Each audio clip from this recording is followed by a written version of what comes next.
बिस्मिल्लाहिर्रहमानिर्रहीम। अस्सलाम वालेकुम। मोहम्मद अली जिन्ना यूनिवर्सिटी के प्लेटफॉर्म से मैं सैयद सिकंदर शिराज़ी आपकी खिदमत में हाज़िर हूँ।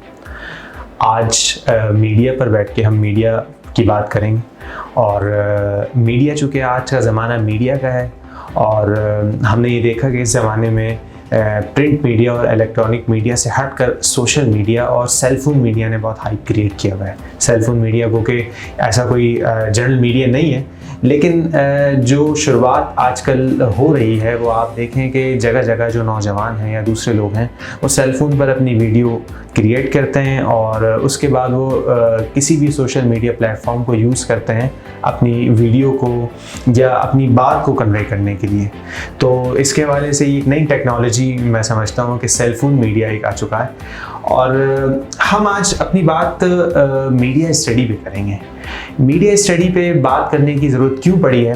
क्योंकि आजकल का ज़माना डिजिटल मीडिया का है। डिजिटल मीडिया में बहुत सारी चीज़ें आ चुकी हैं, ख़ास तौर पे स्मार्टफोन और जो सोशल मीडिया है, इन दोनों ने मिलके एक नई टेक्नोलॉजी के साथ एक ऐसा कॉम्बिनेशन क्रिएट किया है कि जिसपे आजकल पूरी दुनिया में एक तहलका मचा हुआ है और सिर्फ मीडिया के थ्रू ही लोग अपनी बात पहुंचा रहे हैं और मीडिया के थ्रू अपनी बात कन्वे कर रहे हैं। इस दौर में चूँकि मीडिया छा चुका है तो कुछ ज़रूरी चीज़ें हैं जो कि रिस्ट्रिक्शंस आ जाती हैं मीडिया के हवाले से, वो करना बहुत ज़रूरी है। इन मीडिया की चीज़ों को ऑर्गेनाइज़ करना बहुत ज़रूरी है, क्योंकि बग़ैर ऑर्गेनाइज़ के जब ये चीज़ें फैलेंगी तो इसके नेगेटिव इफ़ेक्ट्स बहुत ज़्यादा पड़ेंगे।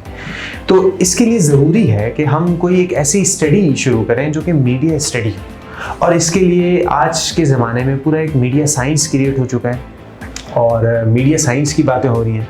तो इसी हवाले से मीडिया साइंस क्या है, मीडिया की ज़रूरत क्यों पड़ रही है हमें, और क्या क्या इस फील्ड में मीडिया साइंस की फील्ड में अपॉर्चुनिटीज़ हैं, हम इस पे आज की बात करेंगे। और कैसे एक स्टूडेंट इसमें एडमिशन ले, एडमिशन का प्रोसीजर कैसे फुलफ़िल हो और एडमिशन से लेकर डिग्री तक वो किन किन मराइल से गुजरेगा, आज हम इसी टॉपिक पे बात करेंगे। और क्या मुश्किलात आएंगी स्टूडेंट को, वो कैसे इसको टैकल करेगा और क्या फैसिलिटीज़ हैं हमारे पास। हमने यहाँ मोहम्मद अली जिन्ना यूनिवर्सिटी में माजू में हमने मीडिया साइंस का इफ्तिताह किया है और डिजिटल मीडिया साइंस के हवाले से हमने एक प्रोग्राम शुरू किया है। इस प्रोग्राम के क्या फ़ीचर्स हैं, इसके हवाले से आज हमारे पास हमारे साथ दो हमारे एक्सपर्ट, हमारे पैनलिस्ट, बहुत ही मुअज़्ज़ज़ और मोहतरम हमारे साथी जनाब सर मोमिन फयाज साहब मौजूद हैं और सर उमर ज़ीशान मौजूद हैं। सर, हम आपको खुशामदीद कहते हैं। अस्सलाम वालेकुम, बहुत बहुत शुक्रिया आपका। अस्सलाम वालेकुम सर, बहुत बहुत शुक्रिया आपका हमें यहाँ पर इनवाइट करने का। वालेकुम अस्सलाम सर, हम ये देखते हैं चूँकि मीडिया का दौर शुरू हो चुका है और मीडिया की ज़रूरत है और बग़ैर मीडिया के आज के ज़माने में कोई काम हो नहीं रहा है। तो मेरा सबसे पहला सर उमर आपसे सवाल है कि मीडिया स्टडी की ज़रूरत क्यों पड़ रही है हमें, इसके हवाले से कुछ आप। जैसे कि आपने इंट्रोडक्शन में बताया कि तेज़ी से लोग डिजिटल मीडिया की तरफ जा रहे हैं। डिजिटल मीडिया के लिए थोड़ा सा मैं ऐड करता चलूँ, डिजिटल मीडिया में जिन सामीन को थोड़ा सा नहीं पता डिजिटल मीडिया है क्या, बेसिकली इसमें Twitter, Facebook, YouTube, LinkedIn, TikTok, Snapchat और व्हाट्सएप वगैरह ये सब डिजिटल मीडियाज़ के अंदर आते हैं। और आप देखें कि तेज़ी से इसका इस्तेमाल अपना बढ़ता चला जा रहा है। हमारे पास जब से डिजिटल फ़ोन आया है और फ़ोन में आप हर एक बंदा आजकल उसके पास इंटरनेट का सहूलत मौजूद होती है और वो इन सोर्सेज के ज़रिए किसी न किसी तरीके से अपने दोस्त, अजीज़ व अकारीब के साथ कनेक्टेड है। और जहाँ इन डिजिटल मीडिया का फ़वाइद हैं वहाँ हम सबको मालूम है उसके नुकसानात भी है। तो इस चीज़ों के लिए पाकिस्तान गवर्नमेंट और इंटरनेशनली भी बहुत काम हो रहा है, पाकिस्तान गवर्नमेंट भी बहुत सारा काम कर रही है और उसके बाकायदा इदारे बनाए जा रहे हैं, चीज़ें बनती चली जा रही हैं। तो चीज़ों को सर ने बताया जैसे कि काफ़ी प्रॉब्लम्स भी क्रिएट हो रही हैं डिजिटल मीडिया की वजह से, तो उनको रोकने के लिए, उनको रेगुलराइज करने के लिए, सिस्टमेटिक वे में लाने के लिए गवर्नमेंट बहुत ज़्यादा इकदाम कर रही है और ज़रूरत महसूस हो रही है कि ऐसे प्रोफेशनल्स मुहैया किए जाए, ऐसे प्रोफेशनल्स बनाए जाएं जो कि इन चीज़ों को ऑर्गेनाइज्ड वे में लेके चल सकें। इसी की वजह से डिजिटल मीडिया का प्रोग्राम हमने आगाज़ किया है। ठीक है, बहुत बहुत शुक्रिया, आपने अच्छे पॉइंट्स उठाए, क्योंकि ज़रूरी होता है जब चीज़ें जो है नेगेटिव वे में जा रही होती हैं तो उसको रिस्ट्रिक्ट करने के लिए हम उसकी कोई स्टडी शुरू कर रहे हैं। ठीक है सही है, अच्छे पॉइंट्स उठाए सर मोहन, मेरा आपसे ये सवाल है कि अगर एक स्टूडेंट डिजिटल मीडिया स्टडी करता है, जिसे हमने डिजिटल मीडिया साइंस के प्रोग्राम का नाम दिया है, तो क्या करियर अपॉर्चुनिटी है, उसके हवाले से कुछ बताएं। सर देखिए, डिजिटल मीडिया ना एक बहुत बड़ा प्लेटफॉर्म है, जैसे कि सर ने भी बताया कि उसके अंदर यूट्यूब है, लिंक्डइन है और इस तरीके से मुख्तलिफ प्लेटफॉर्म्स हैं। अब एक यूज़र उसको यूज़ कर रहा है, ठीक है। अब उसके अंदर इन्होंने क्या कैटेगराइज किया हुआ है कि उसके अंदर मुख्तलिफ कैटेगराइज ड्यूरेशन रखा हुआ है। अब फॉर एग्जाम्पल एक जो थोड़ा सा ओल्ड स्टेज का होगा बंदा, वो यूट्यूब और इस तरह की चीज़ें देखेगा, उसमें जो वीडियो की लिमिट उन्होंने दी हुई होगी वो 15 to 20 मिनट्स की होती है। ये इन लोगों के बहुत इनफ होता है। लेकिन यंग जनरेशन जो है ना, उसके ये बहुत इनफ है। ये देखिए 15 मिनट्स की एक वीडियो हम कैसे देखें, उसके लिए उन्होंने एक शॉर्ट प्लेटफॉर्म उन्होंने इंट्रोड्यूस करवाया, जो मुख्तलिफ नामों से उन्होंने किया। अब उसके अंदर जो उन्होंने फोकस रखा है वो 8 to 10 सेकंड्स का रखा है। 8 to 10 सेकंड के अंदर उन्होंने अपना एक पूरा मैसेज कन्वे करना है, और उस मैसेज के अंदर उन्होंने हर तरह की ह्यूमन साइकोलॉजी को भी देखा है कि एक खाली ये नहीं कि 10 में यहाँ सेकंड की उन्होंने कोई वीडियो बनाई और उसको अपलोड कर दी, नहीं, उसके पीछे उनका कंटेंट होता है, एक मैसेज होता है। अब इसी तरीके से यहाँ से हमारे कैरियर की होती है कि अगर एक कोई वीडियो बना रहा है, सोशल मीडिया के प्लेटफॉर्म ये यूज कर रहा है, तो उसके लिए उसके पास रिस्ट्रिक्शन होनी चाहिए कि किस तरीके से वो उसको यूटिलाइज कर सके। तो हमारे पास जो कैरियर अपॉर्चुनिटीज के अंदर आती हैं वो मुख्तलिफ हैं। एक सबसे पहले हमारे पास कैरियर अपॉर्चुनिटी आती है मैनेजमेंट एंड डिजिटल मीडिया के नाम से। इसी तरीके से हमारी यूथ जो है वो गेम के अंदर इस वक्त है, गेम डेवलपमेंट के लिए आपके पास इसके अंदर है। इसी तरीके से आर्ट है, इसके अंदर मेडिकल, ये जो हमारा मीडिया आर्ट है, डिजिटल आर्ट है। इसी तरीके से एनिमेशन है, गेम डेवलपमेंट है। तो इसके अंदर बहुत सारी हमारे पास अपॉर्चुनिटीज हैं। उन अपॉर्चुनिटीज में मल्टीमीडिया कंसल्टेंट की भी एक अपॉर्चुनिटी है, ग्राफिक डिजाइनर है, वेब डेवलपर है, गेम डेवलपर है। इसी तरीके से डिजिटल मार्केटिंग है, डिजिटल जो है वो मीडिया एक्सपर्ट है। ये सारी हमारे पास इनके अंदर अपॉर्चुनिटीज हैं, और हमारा यंग जनरेशन जो है वो बहुत इजीली इसको टैकल कर सकती है कि अगर वो सही उस तरीके से इसको पढ़े और समझे। ठीक है, जो आपने पॉइंट्स बताए वही मैं देख रहा था कि जो आज की यूथ है वो इन्हीं करियर अपॉर्चुनिटीज़ की तरफ ज़्यादातर मूव कर रही है। अच्छा, पहले के ज़माने में हमने मीडिया का जो दौर देखा था, या तो उसमें प्रिंट मीडिया होता था, इलेक्ट्रॉनिक मीडिया। इलेक्ट्रॉनिक मीडिया में भी हमने जो 90s का दौर देखा है, पीटीवी, CNN, इसी में गुजारा चला था। और पीटीवी में भी चंद गिने चुने प्रोग्राम मैनक वाला जिन होता था, और इसमें आप ये देखो चले कार्टून निंजा टर्टल जो हमारे लिए हम बहुत ज्यादा महसूस हो जाते थे। लेकिन एंटरटेनमेंट की चीज हमारे लिए थी। टेक्नोलॉजी ने कितना हाइप क्रिएट कर दिया है, ज़माने चेंज हो गए, और यूट्यूब और जो फेसबुक है, ये इसने ऐसा, सोशल मीडिया ने ऐसा प्लेटफॉर्म प्रोवाइड किया है कि करियर की अपॉर्चुनिटीज़ बढ़ गई, बहुत ज़्यादा बढ़। और जो आप बता रहे हैं जैसे गेम डेवलपमेंट है, ये भी इसमें आ जाता है, और एनिमेशन है, ग्राफिक डिजाइनिंग है। और सबसे बढ़कर जो 2D और 3D का जब से ये सिस्टम आया है ग्राफिक डिजाइनर के अंदर, तकरीबन हर जगह के ऊपर, हर आप उसके अंदर देखें तो ये टेक्नोलॉजी लोग इस्तेमाल कर रहे हैं। 2D का हो रहा है या 3D की टेक्नोलॉजी इस्तेमाल की जा रही है। गेमिंग के अंदर भी आप देखें तो 3D फीचर्स दिए जा रहे हैं। इसी तरीके से अदरवाइज दीगर चीज़ों के अंदर भी हम देखें, मूवी वगैरह शॉर्ट क्लिप्स के अंदर, तो उसमें भी आपको ये 3D टेक्नोलॉजी नजर आएगी। तो ये हमारा यही एक है कि गोल कि हमारे स्टूडेंट भी खुद इस काबिल हो जाए कि वो ये सारी चीज़ें पढ़ सके और लोगों को बता सके। अच्छा सरोन, मेरा सवाल ये है कि माजू ने डिजिटल मीडिया साइंस का प्रोग्राम शुरू किया, जिसको मैं इन शॉर्ट DMS कह रहा हूँ, डिजिटल मीडिया साइंस। क्या क्या फैसिलिटीज़ हैं हमारे यहाँ, और क्या ऑब्जेक्टिव है इस प्रोग्राम के पीछे जो हम स्टूडेंट को प्रोवाइड करेंगे? काइंडली इसके बारे में कुछ आगाह करें। अच्छा, मैं अपने नाज़रीन को ये बात बताना चाहूँगा कि इस प्रोग्राम को स्टार्ट करने से पहले हम काफ़ी अरसे से इसकी तैयारी कर रहे थे। हमने इसके लिए बाकायदा FM रेडियोज़ का हमने इनेकाद किया।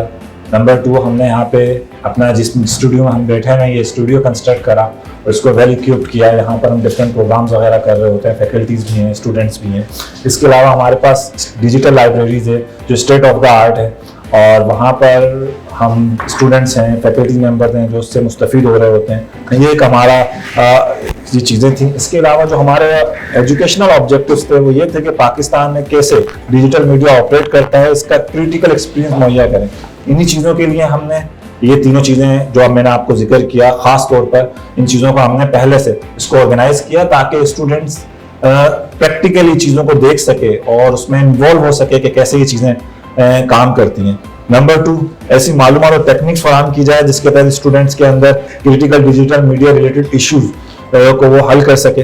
और फिर इसके अलावा हमने एजुकेशनल ऑब्जेक्टिव के अंदर एक और मुख्तलिफ पॉइंट्स हैं, जिनमें से कुछ पॉइंट्स के ऊपर मैंने रोशनी डाली है, जिसमें से एक पॉइंट्स ये भी है कि हम मुख्तलिफ सेमिनार और टेक्निकल वर्कशॉप्स करवाएं स्टूडेंट्स को, इन्फ्लुएंसर से, और जो अपना डिसीजन मेकर्स हैं डिजिटल मीडियाज के अंदर, डिजिटल मीडिया इंडस्ट्रीज के अंदर, उनके जरिए से, ताकि वो बता सकें कि डिजिटल मीडियाज के अंदर जो जो इनसाइडर्स हैं, जो जो इश्यूज हैं, इनसाइट्स हैं, जो डिजिटल मीडियाज के अंदर इनसाइट्स हैं, उनको वो बेहतर अंदाज से बता सकें कि क्या मसाइल्स होते हैं, क्या इश्यूज होते हैं, किस तरह से ये काम करता है। तो ये सारी चीज़ें हैं। तो हमने इसकी बाकायदा प्रिपरेशंस करी है इस प्रोग्राम को लॉन्च करने से पहले, और हम इस वक्त बिल्कुल पूरे तरीके से प्रिपेयर्ड हैं, और हमारे FM रेडियो आप सुन भी सकते हैं, और काफ़ी अर्से से ये काम कर रहा है। मीडिया है जो कि हमारा मीडिया जो कि YouTube ऑफिशियल पेज है, वहाँ पर आपको मुख्तलिफ वीडियोज़ मिलेंगी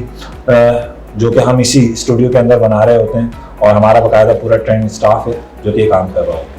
बिल्कुल, जैसे कि माजू का जो हमने देखा है कि माजू ऑफिशियल के नाम से यूट्यूब चैनल भी है, और माजू ऑफिशियल के नाम से फेसबुक अकाउंट भी है, और फेसबुक पे आप सर्च कर सकते हैं। इसके अलावा हमारा FM 97.6 पर कर रहा है, और कई मीडिया के हवाले से फैसिलिटीज़ हमारे पास इतनी हैं कि हम इजीली इस प्रोग्राम को डील कर रहे हैं। और जो आज का बच्चा, आज का जो नौजवान है, वो अगर इस मीडिया साइंस को लेना चाहेगा तो वो एक मीडिया टाइकॉन बन के उम्मीद है कि निकलेगा।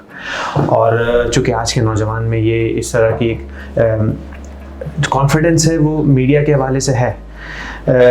तो सर, हम मोमिन आपकी तरफ बढ़ते हैं। अगर एक स्टूडेंट डिजिटल मीडिया साइंस में एडमिशन लेता है, तो एडमिशन का जो प्रोसीजर है, एडमिशन से लेकर डिग्री तक, वो किन किन मराहिल से गुजरेगा, इसके हवाले से कुछ जवाब है? जी सर, सबसे पहले तो हमारा जो बहुत सिंपल एलिजिबल क्राइटेरिया है कि जो दीगर यूनिवर्सिटीज़ का भी होता है कि कम से कम हायर सेकेंडरी स्कूल की जो उसकी एजुकेशन है वो कंप्लीट है, यानी इंटर उसने किया वो हो, और एटलीस्ट वो 45% मार्क्स उसने जो है वो गेन किए हुए हो। इसके अलावा सेकंड ऑप्शन हमारे पास ये है कि अगर उसके पास इंटर नहीं है लेकिन वो इक्विवेलेंस उसके पास है, अदरवाइज किसी भी इदारे से उसने इक्विवेलेंस लिया हुआ है, तो भी माजो उसको जो है वो वेलकम करेगा। ठीक है, ये सबसे पहले हमारे एलिजिबल होने के लिए क्राइटेरिया है। सेकंड, उसके बाद हमारे यहाँ जो स्टार्ट है वो एडमिशन टेस्ट से है कि हम सबसे पहले उसका एडमिशन टेस्ट लेते हैं, उसके अंदर हम उसको चेक करते हैं। एडमिशन टेस्ट के साथ उसकी जो प्रोग्रेसिव एकेडमी क्वालिफिकेशन है उसको भी हम चेक करते हैं। फिर उसके बाद जब वो उसको क्लियर करने के बाद थर्ड स्टेप के अंदर हम उसका इंटरव्यू लेते हैं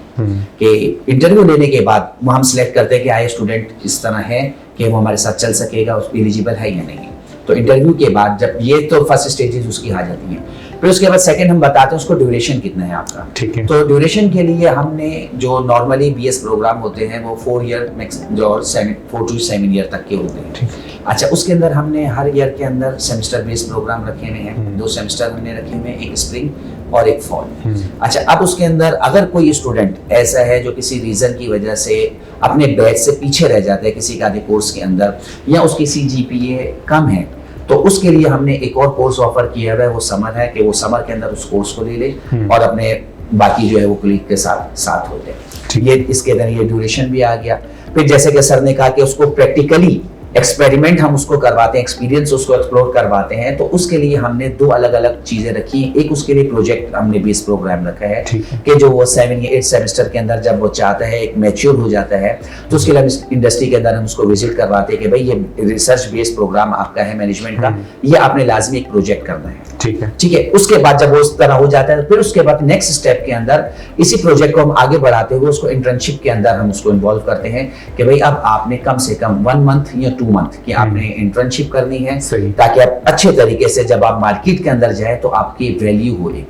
ठीक, तो इसके लिए ये पूरा प्रोसेस हमने इनके लिए रखा। अच्छा, इसमें मैं एक बात और भी ऐड करना चाहूँगा कि हमारे पास ये जो स्टूडेंट्स हैं, जो हमने प्रोग्राम्स हम ऑफर करने जा रहे हैं, तो हमने हर सेमेस्टर्स के अंदर स्टूडेंट्स की क्रिटिकल स्किल्स को नुमाया करने के लिए मुख्तलिफ प्रोजेक्ट्स, और हमने मुख्तलिफ प्रोजेक्ट्स रखे हैं और उनकी एग्जीबिशंस वगैरह का भी इंतजाम किया हुआ है हर सेमेस्टर्स के अंदर। बिगनिंग लेवल पर शुरू में फर्स्ट सेमेस्टर सेकंड सेमेस्टर पे थोड़ा बिगनिंग लेवल पर होगा, फिर उसको हम एडवांस करते रहेंगे ताकि स्टूडेंट्स के अंदर एतमाद बहाल हो और उसकी जो प्रेजेंटेशन स्किल्स होती है वो जरा थोड़ा सा नुमाया हो।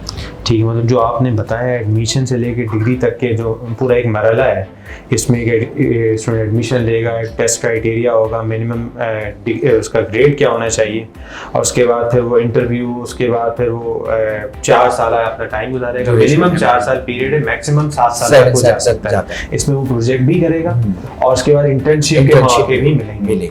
तो मैं समझता हूँ कि अगर इस पूरे मरहले से स्टूडेंट गुजर के और वो इजीली ये टाइम निकालता है तो वो तैयार होकर ही निकलेगा, एक मीडिया पर्सन के तौर पे तैयार होकर निकलेगा। और किसी भी जो इतनी सारे अपने करियर अपॉर्चुनिटीज भी बताई हैं, तो उसमें किसी न किसी फील्ड में वो बहुत इजीली जो है वो उसको टैकल कर सकता है, इसके लिए कोई इतना मुश्किल नहीं होगा। ठीक है, तो बस आज हम अपनी गुफ्तगू को यहीं रोकते हैं। आज की इस गुफ्तगू में हमने डिजिटल मीडिया साइंस के हवाले से बात की और माजू ने जो हमारा प्रोग्राम शुरू किया है, माजू के अंदर क्या फैसिलिटीज़ हैं डिजिटल मीडिया साइंस के हवाले से, एडमिशन क्राइटेरिया क्या है, एडमिशन से लेकर डिग्री तक एक बच्चा जब स्टूडेंट जो है वो इस डिजिटल मीडिया साइंस को परसू करेगा तो वो कैसे किन मराइल से गुजरेगा, क्या क्या करियर अपॉर्चुनिटीज़ हैं, क्यों मीडिया साइंस की ज़रूरत है। तो इसी हवाले से हमने आज अपने एक्सपर्ट, अपने पैनलिस्ट से बात की और हमारे दोनों पैनलिस्ट ने बहुत अच्छे पॉइंट्स रेज किए और डिजिटल मीडिया स्टडी के हवाले से जो एक नियाव हो सकती है, एक जो कन्फ्यूजन हो सकती है एक स्टूडेंट को, उसको क्लियर किया है। तो बस आज हम अपनी गुफ्तगू को यहीं रोकते हैं। तकरीर बहुत बहुत शुक्रिया।